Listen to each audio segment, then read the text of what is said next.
Stand by for audio. Kay and Kev starts now. Season 2, episode 5. We are back. It is Christina K and Kevin Coveas. Kev, did you have a nice trip back home?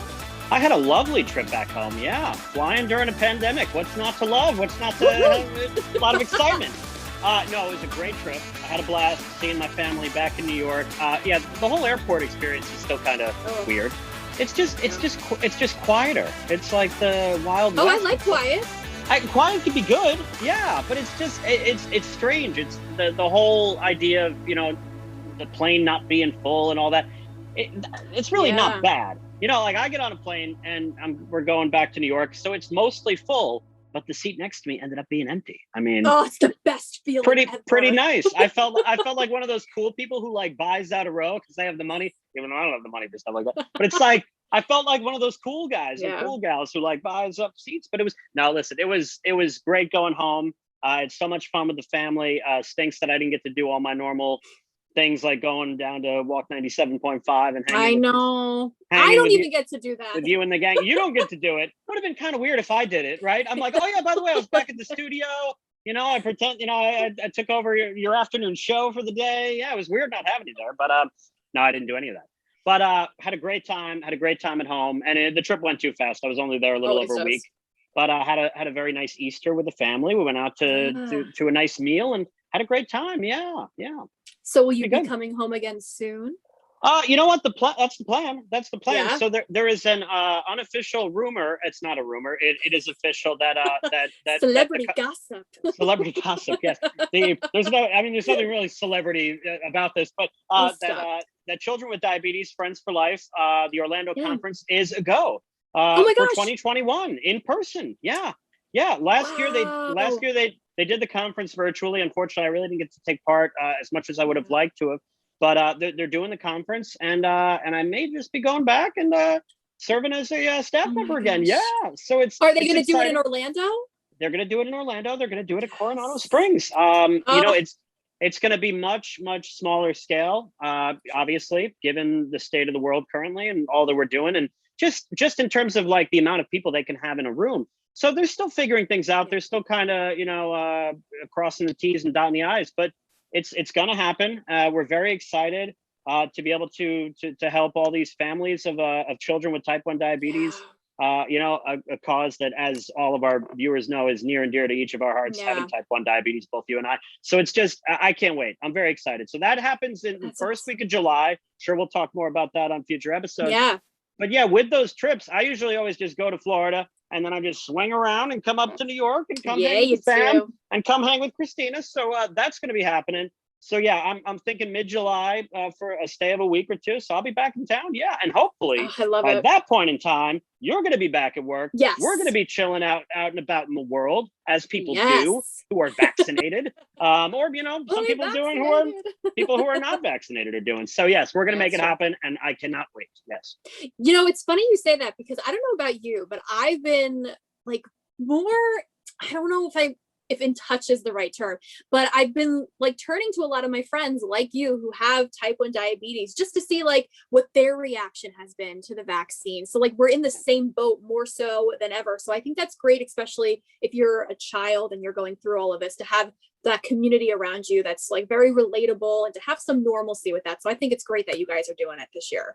Thank you so much. Yeah, what I'm hearing is that there are obviously a limited amount of spots, but that there are quite a few first-time families coming through, which is like amazing. Oh, that's awesome. But also like what a time to be having your first experience with it. But like you said, like a crucial time for a lot of families of newly diagnosed children with diabetes. And it's not just for children. This is for adults as well. For adults, young adults, anyone middle-aged who gets type 1. What a great place to go during such a difficult time in the world. Just to learn about what it is to have type 1 and what it is to live with it day to day, as we do, as everyone does. So so I'm very excited. I'm very excited that it's happening and that it can happen, that we're making enough progress in the world right now that it's even a possibility. I think is the most exciting thing, so it's great. I read something today on the day that we're recording this that nearly 50% of Americans have gotten at least one dose of the vaccine. And both Kevin and I are fully vaccinated. So fully vaxxed. Very exciting. And you got it 2 weeks ago now. So you're good now, right? Apparently I'm completely good now. It's been 2 weeks. When I go into rooms, I just yell fully vaxxed, and people step back and they're like, "What? You're weird." And then I say, "Well, I'm fully vaxxed, so I got to tell the people." And I don't do that. So that would be funny though. Fully vaxxed. It's funny because I feel like the fully vaccinated people, it's like an elite club right now. Like if you're fully vaccinated, you can do this, you can go there. White Castle will give you free dessert. Like you have all these perks. Wait, what? Yeah, they will. It's all their desserts on a stick. It's like cheesecake on a stick, like fudge brownie on a stick, birthday cake on a stick. Yeah. Clearly, I shouldn't know this as a type 1 diabetic and sharing this with you, but it's a thing. We were just talking about our diabetes. Now we're talking about eating all the White Castle we can. This is what we do. This is what we do. Yeah. This is horrible, Christina, because there are no White Castles anywhere near me here in Los Angeles. This is devastating. No. Yeah, but you got In-N-Out. You got In-N-Out burger, so I'd rather that. No offense to White Castle. We got In-N-Out. We got other fun little spots like Jack in the Box. Oh, God, we're running down the list of like some of the most unhealthy places. They're great food, by the way, great food. But yeah, that's so funny. No White Castles in the greater LA area. Yeah, very disappointing. Probably for the best. But nice that you get to enjoy that. So go enjoy. Well, I'm not personally going to enjoy it, but I know a lot of people who are. Well, nice that your family and friends get to enjoy it. So there you go. Yeah. More power to them. Kevin, I got to ask: is it nice to hear the show this week in your AirPods? Christina, how dare you? How dare you? Can I tell our fine viewers something? So I'm wearing my AirPods, which are like I've only had for a couple months. I got these as a Christmas gift. I'm new to technology. AirPods are like amazing to me that I could walk around and hear things. And anyway, I'm not gonna bore you with that. So I'm using I have a new MacBook that I'm using for Zoom. So I'm just showing off all my new electronics. Congrats. I'm a big deal over here. Got lots of new stuff. And we do the entire episode. This was going on 3 weeks, a month ago now that we did our last episode of Kay and Kev. And a lengthy episode too, by the way. It was a lengthy episode. Everyone, go check it out on YouTube right now. After you're done, of course, with this episode, go check out the last one if you have not done so already. And I'm talking, and I realize, I don't hear you in the AirPods at all, but I'm hearing you from my screen, and it's like, why am I wearing these? But I have this realization while you're in the middle of a great story, so it's in the middle of the episode that I realize this, and I'm like, I can't take them out now. Everyone's gonna know I'm a fraud, that I've been using these things. So I just like keep them in and pretend like I'm using them. And I wasn't using them. I'm a big phony, Christina. Jeez. That cracks me up because if it was me, I would have just if you did that, I would have just thought, oh, they're bothering his ears. He took them out. Yeah. I would have never thought he didn't hear half the episode. It's such a Kevin thing to do though. I'm like, what? Wait. I should be hearing her in my ear, and I'm not. I'm like, man, these are like the worst AirPods ever. And then I realized I don't know how to sync them up to Zoom. I'm like a grandma. You're trying to figure out this technology. It's not working for me. You know what the best part is? Kevin and I will have a conversation before the episode and after the episode, and he keeps record on. So I have the footage of that. I think I have to do a whole blooper special one of these days because you give me gold on those.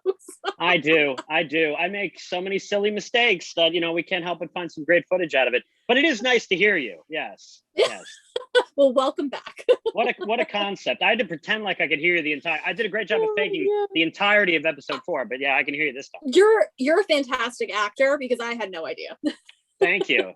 Yes, they call me the Robert De Niro of Zoom calls. Just like I don't know. Yeah. Oh gosh. That's funny.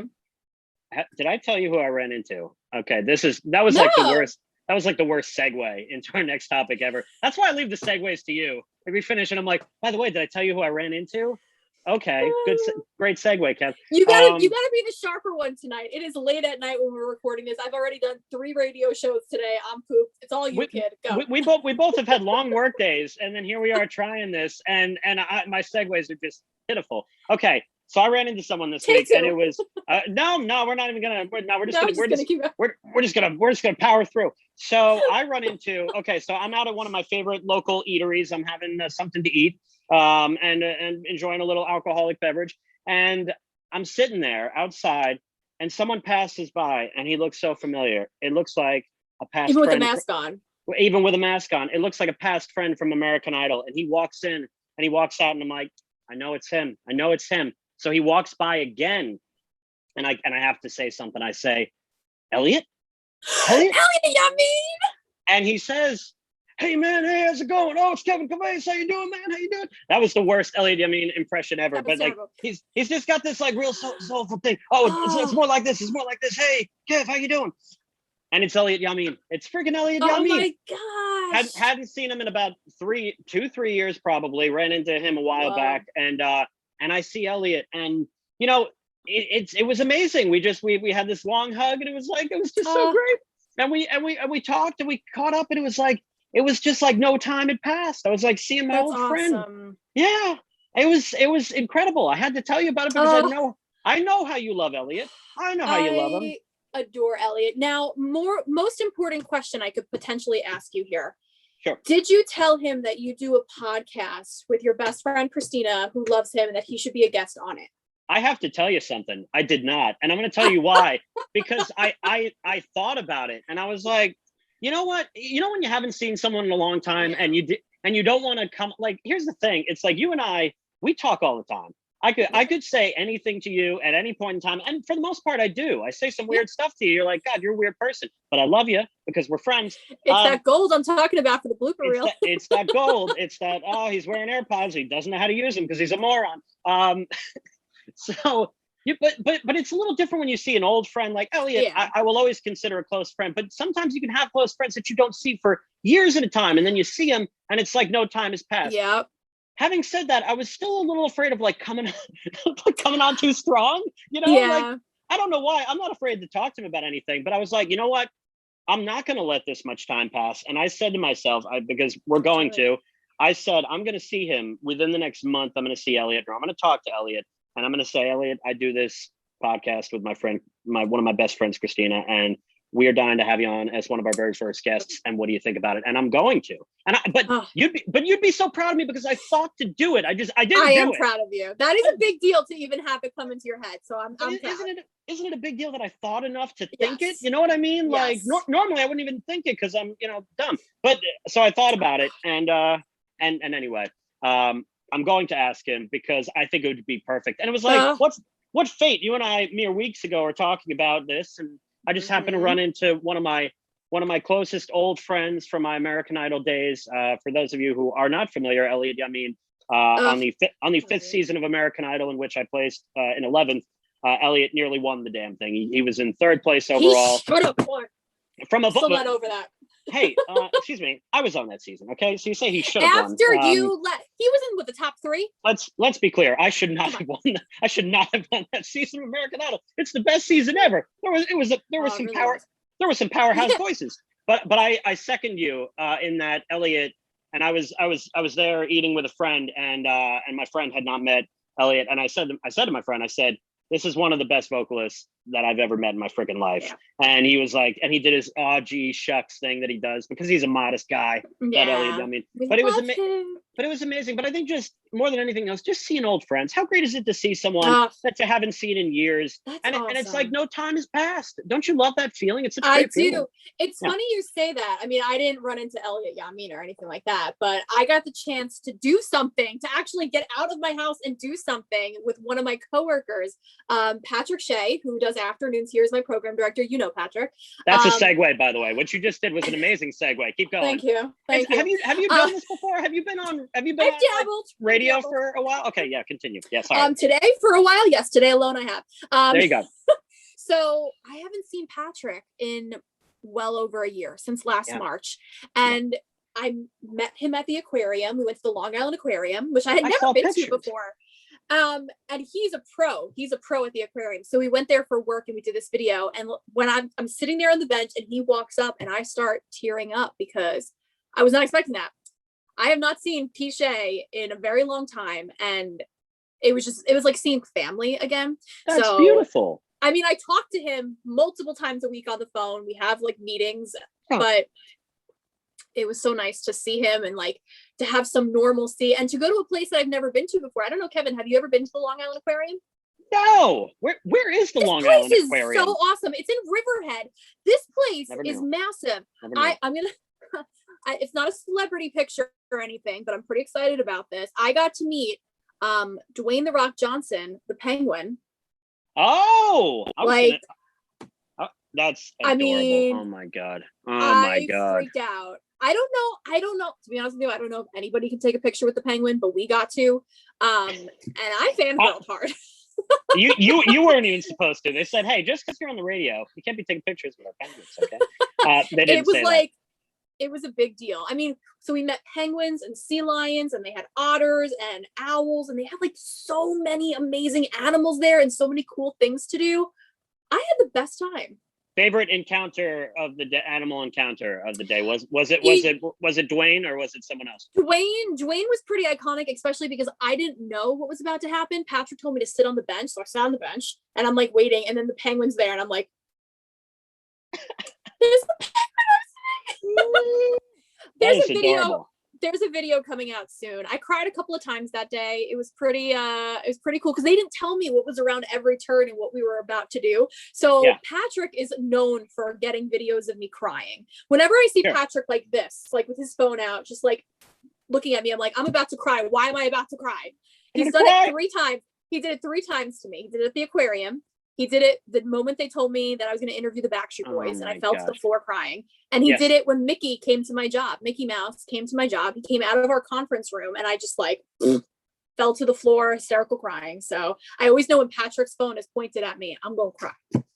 This guy just knows how to tug at the Christina K heartstrings. He just knows how to get you. Oh, he does. But listen, there's something about seeing a close friend, like you said. We've talked about this. Having to work from home, as so many people, and I'm sure people watching us right now, have to do in these times. Just getting to go out and seeing a familiar face, seeing one of your closest friends, like that's enough that brings the emotions out of you right now. And the stuff that we took for granted every single day. Yes. And we all took it for granted. I was talking about that earlier because when I was talking to one of my friends about going to the aquarium, she was like, well, what was your favorite part? I was like, honestly, I think even though I loved the aquarium, I think it was seeing Patrick and Mike, my 2 coworkers who I haven't seen in so long. I would see these guys every day for way more hours a day than I probably wanted to. And man, do I miss them. It's like, that's so sweet. It was a great feeling to go out and do something and have fun. And it was nice to know that places on Long Island are opening up again. And I felt so safe. It was safe. It was fun. It was just, I'm still on cloud 9 from doing something like that. Well, and that's the important thing too, is that you felt, like you said, you felt safe. I think people right now are still have that kind of trepidation about going out because they've been in for so long. It's just a change of pace right now to go out. Is that the case all around Long Island? Are these places gradually starting to open up right now? Do you feel? Yeah, place like the aquarium is at 50% occupancy. So one of those things where you have to make reservations online, so you're guaranteed to go. But like movie theaters are up to 33%. I feel like some venues and stuff are like 25%. Like I know the Paramount's going to be doing stuff again, which I'm really excited to go back there. Things are starting to slowly do stuff again. And actually it's funny because I was talking to Patrick earlier. We had one of our meetings, and instead of me going straight back to work, we're going to ease in and do more projects like that, because I haven't been on a normal schedule and at work in over a year. And I know my body with my health and everything, it's going to shut down. Like I need to like slowly get back into doing this stuff. So we're going to have little CK and Pichet adventures around Long Island and film some stuff. And I'm actually really excited about that because that's stuff I always love doing with our job anyway. Of course. And there's but prior to all this, there were so many opportunities to do fun stuff like that. So it's like just to be able to do any of it now is like really exciting. And I think it's so smart of you, and just like to know, that you want to ease back into it. You're not just jumping right in. And I think that's the smart thing for anyone to do. Anyone who has the capability of doing it in their job, to be able to ease back into it as opposed to kind of dive in head first in these crazy, uncertain times. It's like that's the smart way to approach it. Yeah. And I'm very lucky that I have someone like Patrick who will work with me on that, because I know some people don't have that luxury, but he's been fantastic. And I'm not just saying that because he'll probably be watching this, but I truly Hi, Patrick. mean that. You're awesome. He is awesome. I love me some I Pichet. know, that's why I'm saying he's awesome. Yeah. So that was really nice, like outlet for me, like having that kind of a thing. You know what else has been a really good outlet for me too? And Kevin and I have talked about this for years, ever since we started our podcast. Tell me. We love Marvel movies. We love Marvel. And last year I do like we had nothing Marvel. And I think that like was weird because it was like missing, even though we don't know these people, it was like missing those friends. I do too. I know all of them, but I know Tom Hiddleston and Paul Rudd. Oh, that's true. See, you actually have met some of them. I don't think I've met any of these people. Maybe at some point in time. I feel like you have. I feel like there's got to be somebody. I'm wondering if my path has ever crossed with anyone in the Marvel universe. I'm probably. It has to. There's like every actor is in the Marvel universe these days. Before they became a big deal, maybe. Yeah, or before one of them got involved. I'll have to think about that. We'll circle back. Yeah.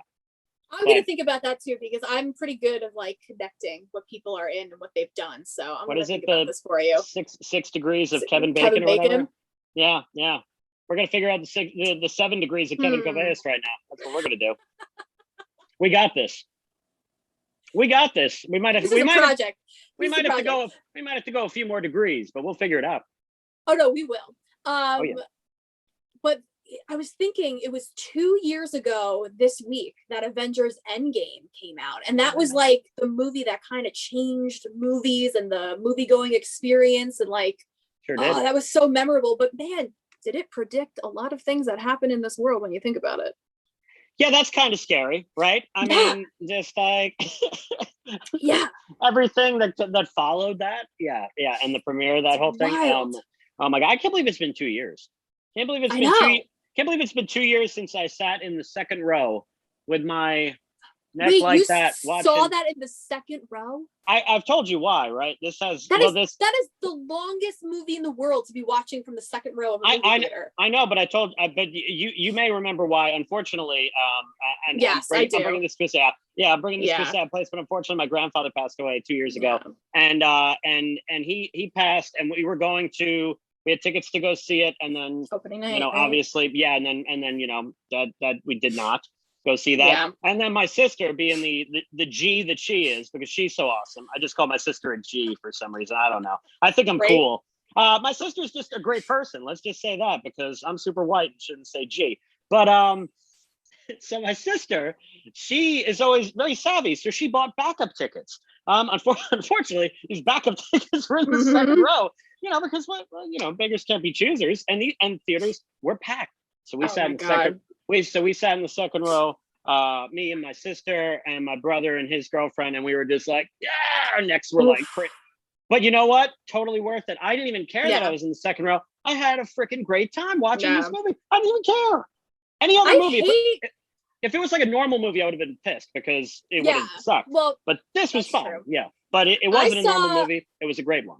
I saw Thor Ragnarok in the second or third row of the movie theater. And I remember just being so close that I had to constantly be going back and forth. So I can't even imagine an Endgame where there's like 2,900 actors on the screen at once that you're like, okay.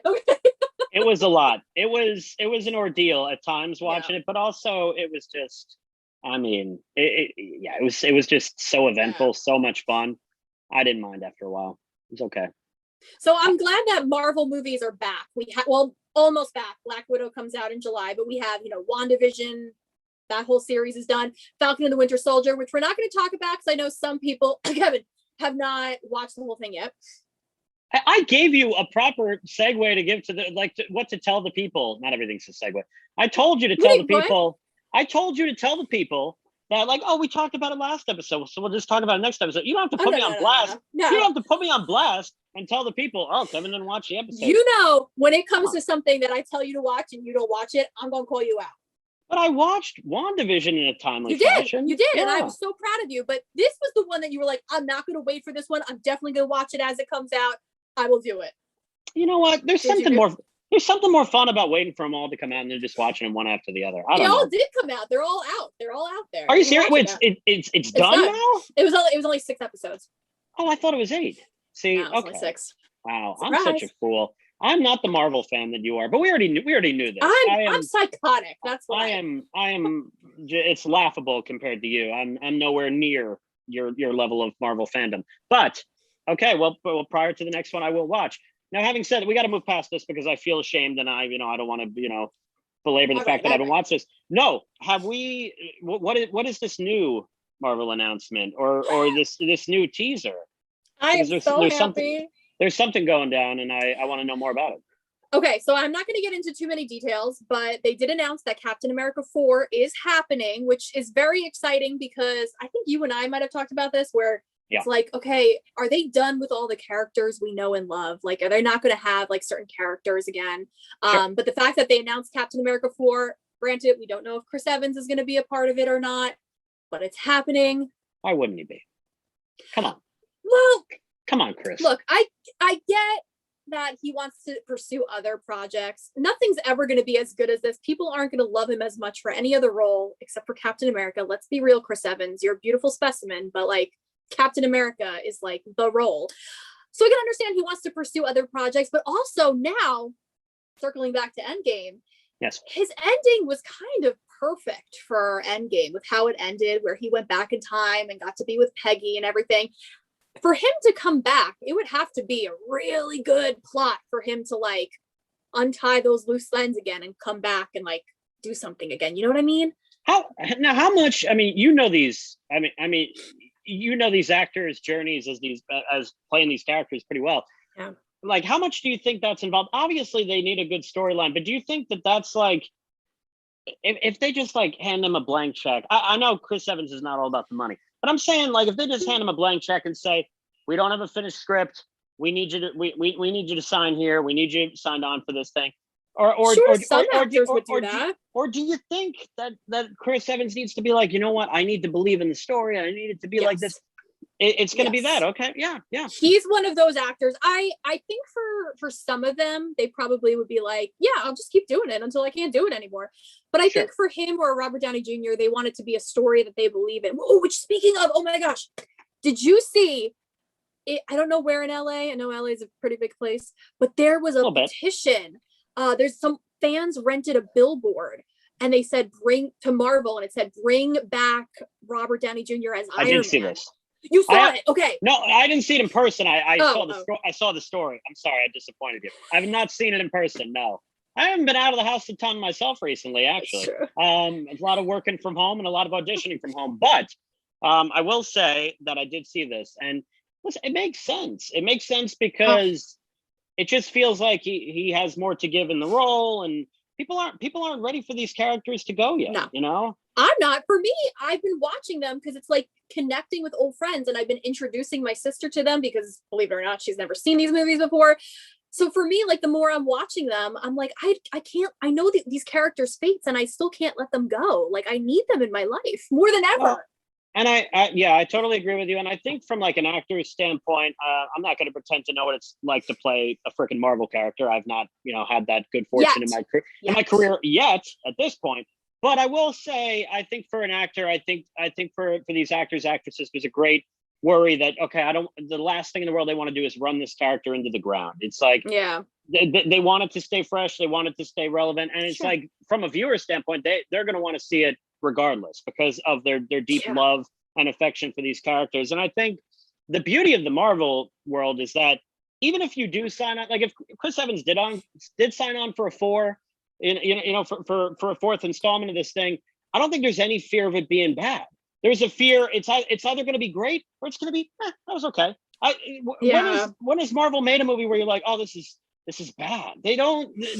The quality is of a different grade. I think, unfortunately, in the DC universe, they've run into things where they've taken chances that have just been complete swings and misses. Not all the time. There are some good DC, superhero flicks, and I know there are Marvel fans that don't want to hear that, but it's the truth. But I think that there's with Marvel, it's just of a different caliber. So that's something for them to consider, and I'll be really interested to see where they go with it. I mean, personally, for me, I just can't wait for another Guardians movie. I'm ready. I'm just ready for. Oh, Guardians. That's coming. Was that next year? You know me. That's my absolute favorite. Yeah, they had to shelve that for a while, and with this darn COVID, everything got pushed back. But yeah, that's gonna be interesting. It's gonna be. I can't wait to see that next one too. So yeah. I feel like come October, because they did announce New York Comic Con is coming back. I feel like come October, since I don't think we're having San Diego Comic Con. I feel like Marvel's going to make quite a few announcements in October that hopefully going to be excited about. Knock on wood. they're coming. They're coming. I can't wait. It's going to be fun. Yeah. All right. We got to wrap things up here. Wrap it As up. always, time flies by. I got an email from Kenny in Comac that I want to share with you with the question attached. Hello, Kenny. He said, Christina, I love listening to you in the afternoon. Thank you for making my lengthy commute entertaining. Thank you for thinking it's entertaining. Kevin, my family loved watching you on American Idol and voted every week for you. What Here's a family. question. Love you guys. Right? We love them. Here's Thank a question I think you both like. Okay. Disney night is this weekend on American Idol. What song would you sing? And Kevin, do you ever wish you picked a different song to sing when you were on the show? You go first. You go first. You got this one. For Disney night, that's probably one of the hardest questions that you could ask me, because I know and love every Disney song. I feel like honestly, it would depend on what everyone else is singing. You know, like I would be that person, be like, what route are they going? I wouldn't want to like pick anything. I don't know. It's probably honestly going to be something from Beauty and the Beast, because that's my jam. Oh yeah. Oh yeah. No, you know what? I take it back. Yeah. I'm going anything from Tarzan, because that soundtrack rocks my socks. Phil Collins did an amazing job on that soundtrack. Amazing soundtrack. Absolutely. That's what I'm going with, is Tarzan. I don't know which one, but something Tarzan. You stole, well, you didn't steal my answer. You half stole my answer, but not really. Because I wouldn't want to, something I didn't get to do on Idol that I wish I had, that you see in more recent seasons when they're kind of like mixing it up and doing performances on result shows and this and that, are duets. And I never had a proper duet. Yeah. So I'm going to mix up this answer a little bit. I think I would want to, with a female vocalist on the show, I'd love to do Beauty and the Beast. I'd love to perform that.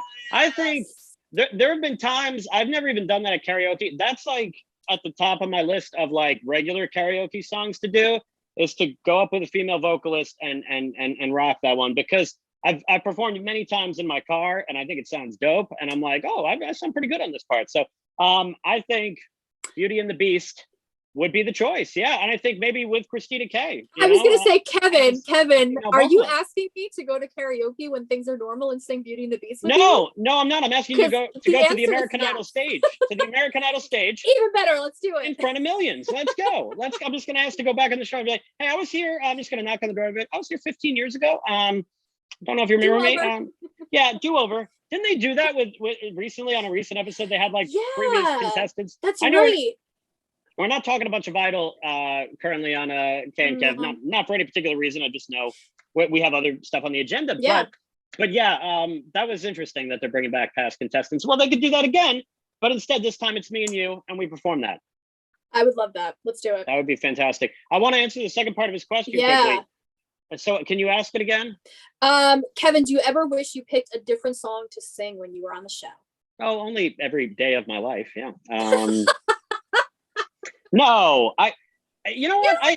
I do think about these things. I think you think about past performances, things like that. I mean, I was 16. I really don't regret anything I did because I was really young. Mostly I just look back at that younger version of myself and I'm very proud because I did everything I could do, and I was scared, bleepless, but I did it, and I conquered it, and I had an amazing time. But sure, I think there were a couple of weeks where I think for the most part, I mean, I performed for 5 weeks live, and I think there's a couple of weeks where, like, I think in particular, probably the Stevie Wonder week where, I end up. Which one did you sing for Stevie Wonder week? I end up singing Part-Time Lover. And, I had, pretending that I was a 16-year-old with any lovers. I've made this joke a million times, let alone, two, to have a regular one and a part-time one. But it's just, it's I don't know. I think if I could go back, I think there are other songs I would have done. It was certainly an incredibly popular song to perform. So I think that might have, done me a favor in terms of like the familiarity of it. I think if I'd picked something that was lesser known, maybe that wouldn't have worked in my favor. You just never know. You never know. It's tricky. Like I wasn't in the bottom 3 that week, and then the next week I did When I Fall in Love, and I thought it was my best performance, and then I went home. So there's no rhyme or reason. You never know. You just never know. I'm having, Kevin and I were talking about deja vu before we started filming this, and all of a sudden I'm having deja vu to when, do you remember when you met my mom? Do you remember that? I think so, but you can. She opened the door because you came over, and she said, Kevin, it's so nice to meet you. Starry, starry night, really? Do you remember? You know Sorry, what? Mom, for throwing you under the bus. I love your mother. I love your mother. I also strongly disagree with her on that. I love Starry. And it's amazing too, because people were so divided on that one. Like I did. Yeah. So I did the song Vincent by originally by Don McLean, redone by the great Josh Groban, and I did a rendition of that kind of met somewhere in between, combined both versions of that song, and I went back and I had people tell me that was my favorite and that was such a unique choice and I loved it. And then I remember going back to high school and I remember my school nurse was like, "What were you thinking picking that one?" And I was like, I thought it was pretty good. Isn't that so amazing how like your school nurse, like your friend's mom could like judge you on what you sing on yeah. Idol? Like, man. Oh yeah. I had neighbors when I went back, they were like, "I don't know what you were thinking when you did with that one." And I was like, geez, I was like, critic. Everyone's a critic. I was like, what'd you go on Idol? Pick a song. It's not that easy. I'm just kidding. But yeah, it was people are so adamant about those things. People are so divided or so passionate, I should say, about what they like and what they don't like. And I have respect for all of them, but it's just, God, that's so funny. So love your mother. I do disagree with her on that one. That was a long time. That was like 10 years ago too. But maybe she's changed her mind. I was mortified when she opened the door and she said, I was like, Mom, like, come on. Maybe she's heard the song since and been like, you know what? Yeah, Kevin had a point. That's a pretty beautiful song. Yeah. I feel like my mother, knowing my mother, because she is my mother, she'd be like, no. That's still to this day. She's adamant. She's like, you could have been top 10 if you hadn't seen Starry Night. Just kidding. I don't know why I would have been top 10 in that case, but listen, it was an incredible experience, and I hope everyone enjoys this current season. And it's this week is the Disney performances, right? This weekend, I believe, is and then I don't know when we find out who they voted through from the contestants from last season. I don't know. I'm very out of the loop this season. I feel like there's just so much going on that I can't keep up. They power through the show so quickly. I feel like we find out the winner of next season next week already. Yeah, it's the total opposite of last year when it took forever to get to the final. It was like, wait, the show is still on. It's still happening. I think it just felt like it took forever because everyone was performing from their basement. Probably. That was so painful. Reliving such good memories here on Kang and Kev. Just that's just life during a pandemic. What can you do? But, well. This was fun, Kevin. I had a great time. You have a little 6-episode project for the next episode here to catch up on with Falcon I do. Soldier. I will pass. I will pass this test. I will have watched the whole show, and we're going to have a healthy discussion next time. Sounds good. I can't wait. Until then, thank you guys so much for hanging out with us. Remember, if you want to send in your questions, we would love to hear from you. Christina at walkradio.com. Have a good one, guys. Please. Bye, guys.